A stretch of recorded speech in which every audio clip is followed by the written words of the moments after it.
नमस्कार।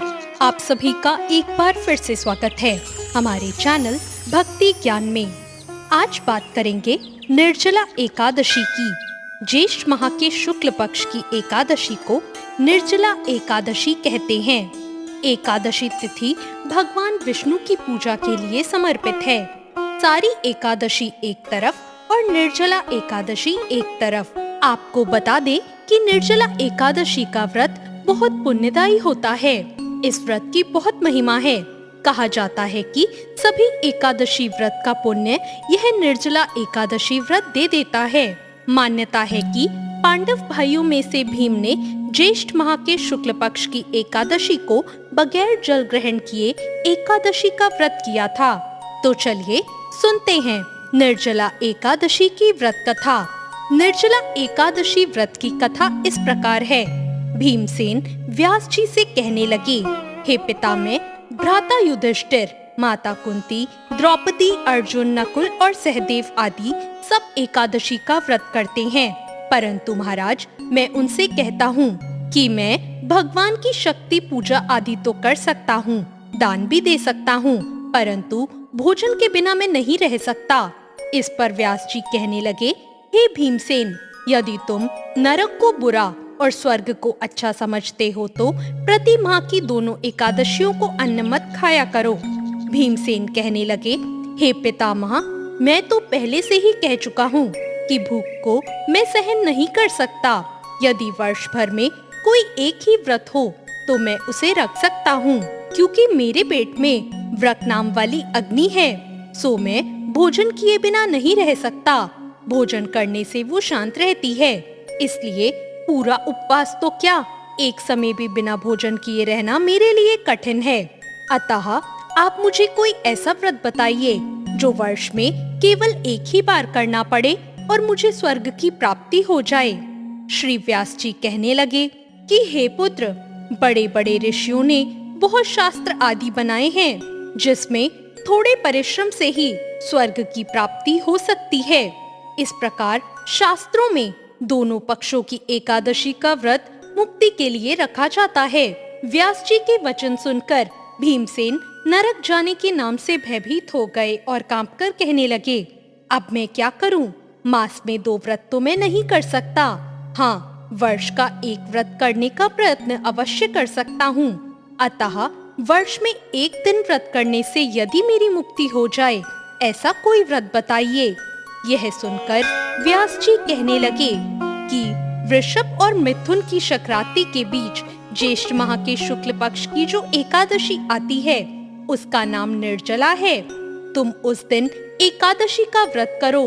इस एकादशी के व्रत में स्नान और आचमन के सिवा जल वर्जित है।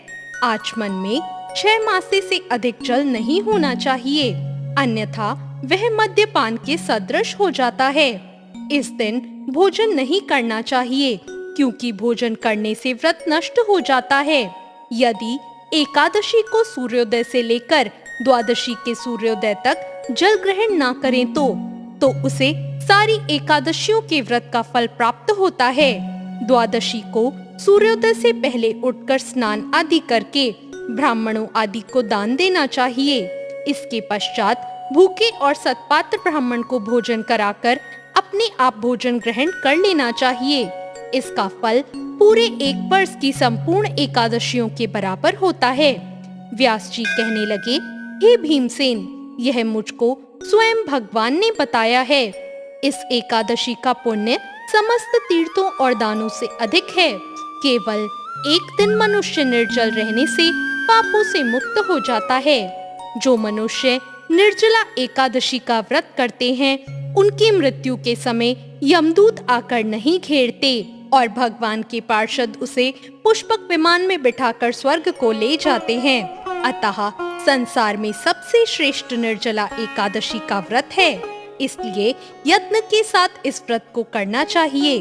उस दिन ओम नमो भगवते वासुदेवाय मंत्र का उच्चारण करना चाहिए और गोदान करना चाहिए। इस प्रकार व्यास जी की आज्ञा अनुसार भीमसेन ने इस व्रत को किया। इसलिए इस एकादशी को भीमसेनी या पांडव एकादशी के नाम से भी जाना जाता है।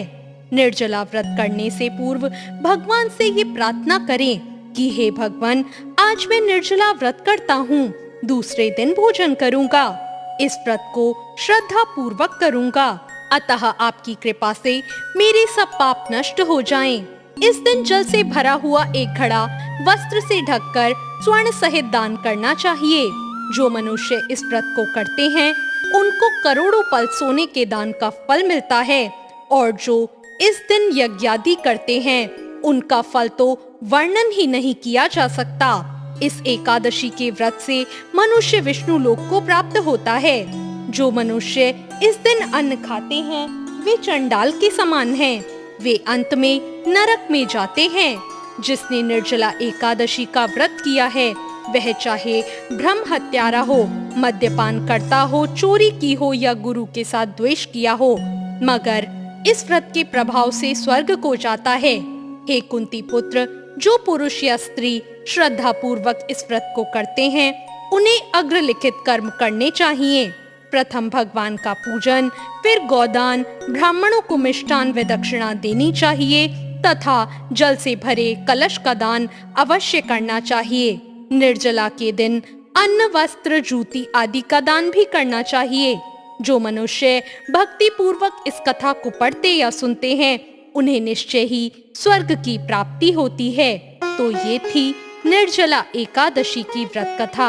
आपको ये कथा कैसी लगी कमेंट करके जरूर बताएं। चैनल को सब्सक्राइब करें, वीडियो को लाइक करें। धन्यवाद।